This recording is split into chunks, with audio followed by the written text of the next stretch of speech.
दोस्तों, रॉबर्ट एगर्स एक बार फिर हॉरर जिनर में वापस आ रहे हैं, लेकिन इस बार वैम्पायर नहीं, वेयरवुल्फ के साथ। अगर आपने the which, the light house या नोस्फेरातु देखी है तो आप जानते होंगे कि रॉबर्ट एगर की हॉरर फिल्म सिर्फ मॉन्स्टर के बारे में नहीं होती, बल्कि फोकलोर, माइथोलॉजी और साइकोलॉजिकल फियर के बारे में होती है।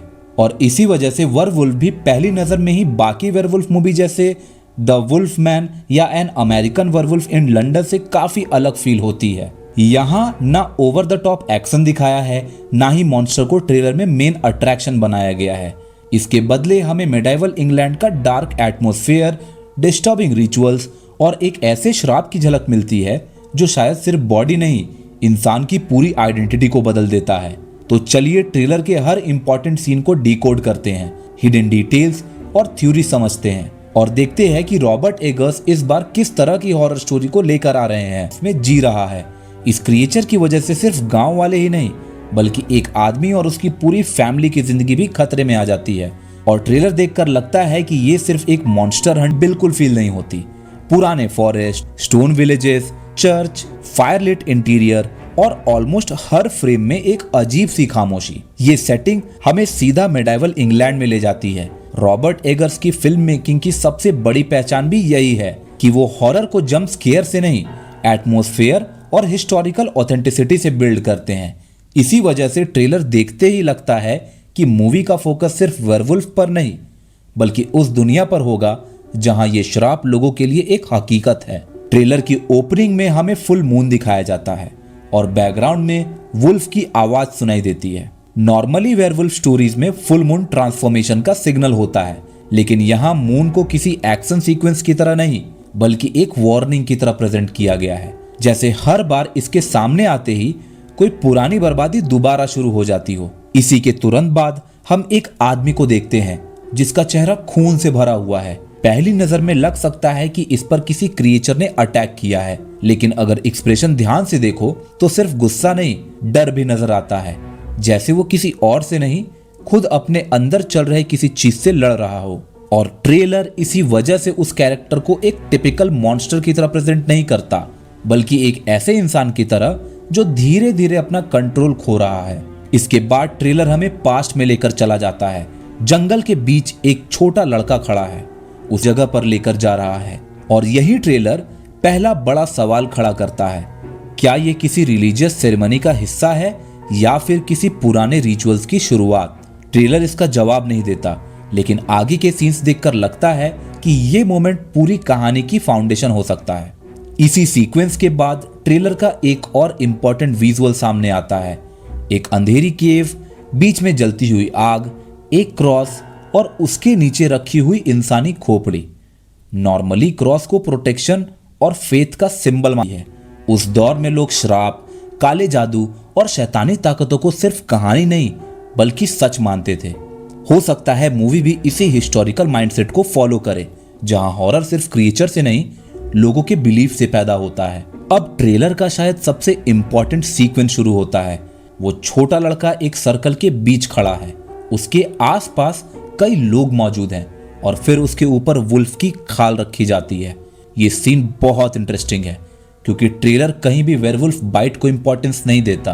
पूरा फोकस इसी रिचुअल पर रखा गया है और इसी वजह से एक थ्योरी निकल कर आती है। हो सकता है इस मूवी में वेयरवुल्फ बनना किसी इन्फेक्शन का रिजल्ट ना हो, बल्कि एक रिचुअल का हिस्सा हो। यूरोपियन फोकर में ऐसे एग्जाम्पल्स मिलते भी है जहां ट्रांसफॉर्मेशन का कनेक्शन ब्लैक मैजिक, श्राप या रिचुअल से होता है। फिलहाल ट्रेलर कुछ कंफर्म नहीं करता, लेकिन जितने क्लूज दिखाए गए हैं वो इसी डायरेक्शन में। इसी वजह से पहली बार फील होता है कि ये कोई पावर नहीं, बल्कि एक पनिशमेंट है। और शायद इसलिए मूवी का इमोशनल कॉन्फ्लिक्ट भी सर्वाइवल से ज्यादा अपनी ह्यूमैनिटी को बचाए रखने का होने वाला है। अब ट्रेलर प्रेजेंट टाइमलाइन में वापस आता है। वो बच्चा अब बड़ा हो चुका है, उसकी वाइफ है, 2 बच्चे हैं। बाहर से देखो तो सब कुछ नॉर्मल लगता है, लेकिन ट्रेलर बार बार हिंट करता है कि ये फैमिली नॉर्मल लाइफ जीने की कोशिश जरूर कर रही है, लेकिन किसी पुरानी शक्ति का असर अब भी उनके साथ मौजूद है। हर शांत मोमेंट के बाद टेंशन क्रिएट होती है, जैसे ये लोग हर दिन किसी ऐसे राज के साथ जी रहे हो जो कभी भी सब कुछ बर्बाद कर सकता है। और अगर ये ऑब्जर्वेशन सही निकली तो हो सकता है श्राप सिर्फ एक इंसान तक सीमित न हो, उसका असर पूरे परिवार पर पड़ने वाला हो। और इसी बीच एंट्री होती है विलियम डफो की कैरेक्टर की। वो कहता है कि इस इलाके में एक खतरनाक दरिंदा लोगों को मार रहा है।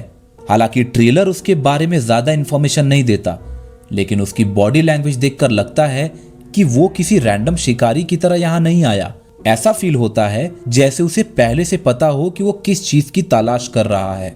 फिलहाल ये कहना जल्दी होगा कि वो एक शिकारी है या एक पुजारी या किसी और मकसद से आया है, लेकिन एक बात जरूर क्लियर होती है, मूवी की मिस्ट्री को समझने में उसका रोल काफी इंपॉर्टेंस होने वाला है। और इसी बीच ट्रेलर हमें एक और डिस्टर्बिंग विजुअल दिखाता है। एक पुरानी सड़ी हुई लाश जो पेड़ से लटकी हुई नजर आती है।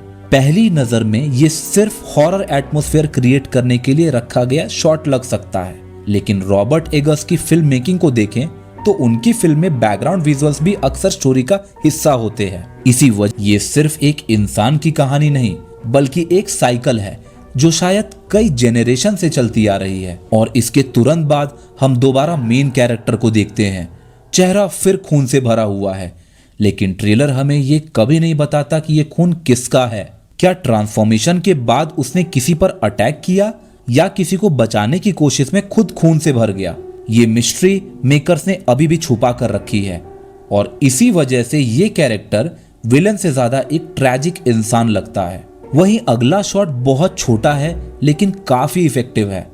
एक छोटी लड़की अपनी विंडो के बाहर किसी चीज को देखकर बुरी तरह डर जाती है, और इंटरेस्टिंग बात यह है कि कैमरा हमें वो चीज नहीं दिखाता, सिर्फ उसका रिएक्शन दिखाता है।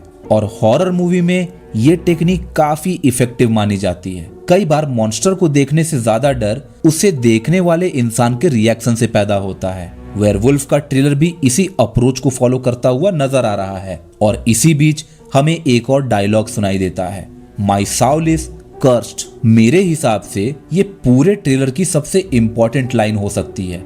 अगर ध्यान दीजिए, कैरेक्टर ये नहीं कहता कि उसका शरीर बदल रहा है, वो अपने आत्मा के श्रापित होने की बात कर रहा है। यानी प्रॉब्लम सिर्फ फिजिकल ट्रांसफॉर्मेशन की नहीं लगती, इस श्राप का कनेक्शन उसकी आइडेंटिटी, उसके गिल्ट और उसके फेथ से भी हो सकता है। और अगर हम पहले वाले रिचुअल सीक्वेंस को याद करें तो ट्रेलर शुरू से ही रिलीजन और श्राप को एक साथ स्टेब्लिश करता आ रहा है। और इसी वजह से लगता है कि मूवी वेयरवुल्फ माइथोलॉजी को सिर्फ बायोलॉजिकल इन्फेक्शन की तरह एक्सप्लेन नहीं करेगी, बल्कि स्पिरिचुअल हॉरर का एंगल भी काफी इंपॉर्टेंट होने वाला है। इसके बाद ट्रेलर बार बार एक आइसोलेटेड फार्म हाउस दिखाता है। अगर सरफेस लेवल पर देखो तो ये सिर्फ मेन कैरेक्टर का घर लगता है, लेकिन जिस तरह ट्रेलर इस लोकेशन पर रिपीटेडली वापस आता है, उससे लगता है कि इस घर का कनेक्शन सिर्फ फैमिली लाइफ से नहीं है। हो सकता है इसी जगह इस श्राप को सालों तक छुपाया गया हो, या फिर फुल मून के साथ सब कुछ यहीं से दोबारा शुरू होता हो।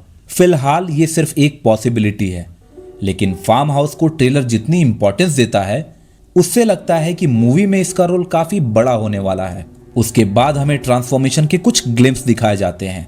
बॉडी धीरे धीरे रिएक्ट कर रही है, मसल स्ट्रेन कर रहे हैं, फेस पेन से भर चुका है। लेकिन एक बात फिर नोटिस करने लायक है, ट्रेलर अब भी क्रिएचर को पूरी तरह रिवील नहीं करता।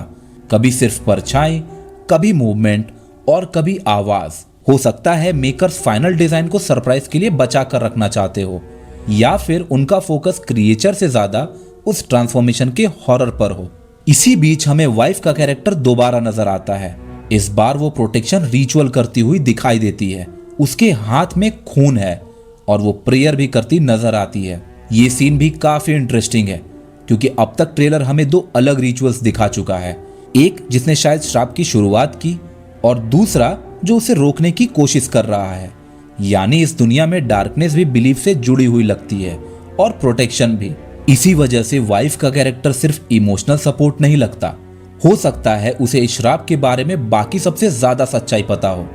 ट्रेलर के कुछ और शॉट्स में कुछ सकता है ये लोग उसी पुरानी ट्रेडिशन का हिस्सा हो जिसका कनेक्शन इस श्राप से है। अभी इस थ्योरी को ट्रेलर कंफर्म नहीं करता, लेकिन विजुअल्स क्लूज इसी डायरेक्शन में इशारा जरूर करते हैं। इसके बाद एक सेकंड के लिए कॉफिन भी नजर आता है। शॉट को इतनी सीरियसनेस से इन्वेस्टिगेट कर रहा है। अब ट्रेलर का एक और शॉट इंटरनेट पर काफी डिस्कस किया जा रहा है। एक औरत जो अननेचुरल मूवमेंट के साथ नजर आती है। ट्रेलर ये रिवील नहीं करता कि वो कौन है। कुछ व्यूअर्स का मानना है कि ये मेन कैरेक्टर की वाइफ हो सकती है, जबकि कुछ लोग इसे किसी सुपरनैचुरल एंटिटी से कनेक्ट कर रहे हैं। फिलहाल दोनों पॉसिबिलिटीज ओपन है और शायद मेकर्स भी इसी मिस्ट्री को लास्ट तक मेंटेन रखना चाहते हैं, क्योंकि जितने कम आंसर्स मिलते हैं उतनी ही क्यूरियोसिटी बढ़ती चली जाती है। वहीं अगर ट्रेलर्स के कुछ विजुअल्स को ध्यान से देखें तो ऑलमोस्ट हर फ्रेम में एक ही पैटर्न नजर आता है। Dark forest, stone churches, dark forest, stone churches, fire की ऑरेंज लाइट, कोल्ड मूनलाइट और हर तरफ एक अजीब सी खामोशी। ये सिर्फ सिनेमैटिक लुक के लिए नहीं लगता।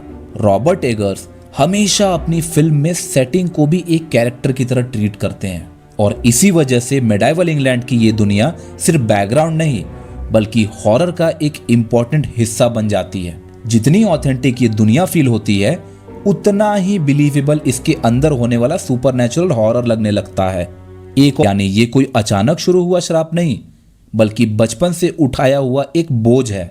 इसी वजह से मेन कैरेक्टर का स्ट्रगल सिर्फ जिंदा रहने का नहीं, अपनी फैमिली को बचाने का भी लगता है और शायद इसलिए ट्रेलर उसके इमोशनल साइड को भी काफी इंपॉर्टेंस देता है। वहीं अब विलेजर्स के बिहेवियर पर भी एवल यूरोप के कॉन्टेक्स्ट में ये बात काफी फिट बैठती है। उस दौर में अनएक्सप्लेन्ड डेथ्स और अजीब घटनाओं को लोग साइंस से एक्सप्लेन नहीं करते थे। उनके लिए श्राप या सुपरनैचुरल ताकतें ही सबसे बड़ा जवाब होती थी और इसी वजह से ट्रेलर में रिलीजन और फियर दोनों एक साथ चलते हुए नजर आते हैं। वहीं अब सबसे बड़ा सवाल, आखिर इस श्राप का एंड कैसे होगा? ट्रेलर इसका सीधा जवाब नहीं देता लेकिन कुछ क्लूज जरूर छोड़ता है। एक तरफ श्राप शुरू होने वाला रिचुअल, दूसरी तरफ प्रोटेक्शन रिचुअल, यानी जिस बिलीफ सिस्टम ने इस डार्कनेस को जन्म दिया हो सकता है उसी के अंदर उसका सॉल्यूशन भी छुपा हो। अगेन ये सिर्फ एक थ्योरी है लेकिन ट्रेलर के विजुअल्स क्लूज इस पॉसिबिलिटी को सपोर्ट जरूर करते हैं। और अगर पूरे ट्रेलर को सिर्फ एक लाइन में समराइज करना हो तो मुझे लगता है इसका actual conflict werewolf versus human बिल्कुल नहीं है। असली कॉन्फ्लिक्ट है एक आदमी और उसके श्राप के बीच, एक फैमिली और उस सीक्रेट के बीच जिसे वो सालों से छुपा कर जी रही है, और एक गांव जो शायद इस डार्कनेस की हिस्ट्री को कभी पूरी तरह समझ ही नहीं पाया। इसी वजह से ट्रेलर बार बार एक्शन की जगह कैरेक्टर्स के इमोशन और रिएक्शन को इंपॉर्टेंस देता है, क्योंकि कई बार सबसे बड़ा हॉरर मॉन्स्टर को देखना नहीं बल्कि ये जानना होता है कि वो कब वापस आएगा। वहीं अब धीरे धीरे ट्रेलर से कुछ बातें काफी स्ट्रांगली सामने आती हैं। पहली, मूवी का फोकस एक्शन से ज्यादा एटमॉस्फेयर और साइकोलॉजिकल हॉरर पर है। दूसरी, श्राप का कनेक्शन किसी पुराने रिचुअल और बिलीफ सिस्टम से लगता है। तीसरी, मेन कैरेक्टर विलन से ज्यादा एक ट्रैजिक विक्टिम फील होता है। और सबसे इंटरेस्टिंग बात, ट्रेलर ने अपने सबसे बड़े आंसर अभी भी छुपा कर रखे हैं। ना हमें वेयरवुल्फ का फाइनल डिजाइन प्रॉपरली दिखाया गया है, न श्राप की असली ओरिजिन, और ना ही उसे तोड़ने का कोई क्लियर तरीका। इसी वजह से ट्रेलर खत्म होने के बाद भी क्यूरियोसिटी बनी रहती है। फिलहाल मेरी प्रेडिक्शन ये है कि वेयरवुल्फ सिर्फ एक मॉन्स्टर सर्वाइवल स्टोरी नहीं होगी। रॉबर्ट एगर्स की प्रीवियस फिल्म्स को देखते हुए ज्यादा चांसेस इसी बात के लगते हैं कि ये एक स्लो बर्न फोक हॉरर होगी, जहां क्रिएचर से ज्यादा उस श्राप का इमोशनल और साइकोलॉजिकल इम्पैक्ट इंपॉर्टेंट होगा। और अगर फिल्म ट्रेलर की तरफ फोकोर, फेथ और ह्यूमन ट्रेजेडी के बीच बैलेंस बना पाती हिसाब से ये श्राप एक रिचुअल का रिजल्ट है या इसके पीछे कोई और कहानी छुपी हुई है? कमेंट्स में अपनी थ्योरी जरूर बताना। और जैसे ही वेयरवुल्फ रिलीज होगी मैं इसका full movie explanation, ending explain और हिडन डिटेल्स ब्रेकडाउन लेकर जरूर आऊंगा। तब तक के लिए बाय, मिलते हैं नेक्स्ट वीडियो में।